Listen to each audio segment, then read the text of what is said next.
want to continue where we left off. We've been in this same text for the last 3 weeks. We've been dealing from a subject called vision dynamics. Vision dynamics. For those of you all that don't know, our theme for the year is we have 2020 vision. We see it, we believe it, we achieve it. And we talked about the dynamics are the things that moves and drives you to reaching what you have seen, reaching what you have, your goals and your dreams and your visions.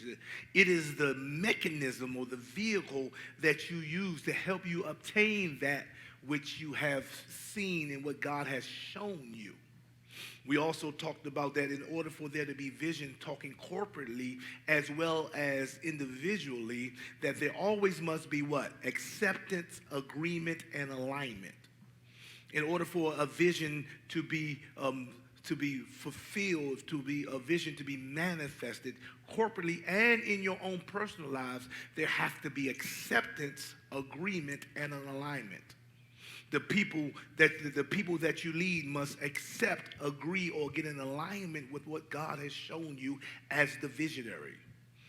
Same thing as with your own personal life. You have to accept, agree, and get in alignment with what God has shown you. Because sometimes the biggest opponent to what we see is me. Sometimes the biggest opponent to what God has shown you is you. Because you have to get past of all of the failures, all of the missed opportunities, all of the naysayers, all of the statistics, and you got to believe God, because God now is showing you something that's bigger than your background.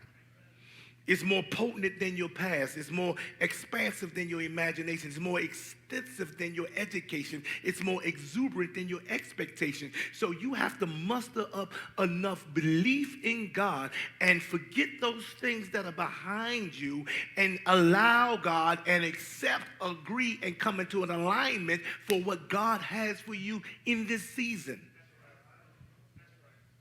I go down M Street and this Mount Joy has a sign up. It says, "It's a season, not a sentence. So don't give up." And sometimes we give up in seasons, and we give up because we look at our season as being a sentence, and if you're not careful, you'll allow people to confirm what you are believing about yourself. And you'll settle in a season like a sentence, and when the seasons change, you won't change with the seasons. You'll live in bondage when God has freed you. You'll live in unforgiveness when God has given you forgiveness.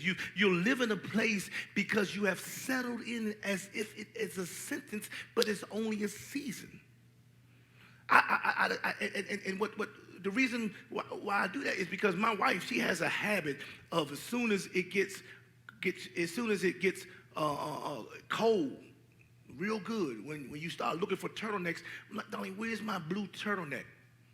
She said, "I packed up the winter's clothes." I said, "It's December." She says, "But spring is coming."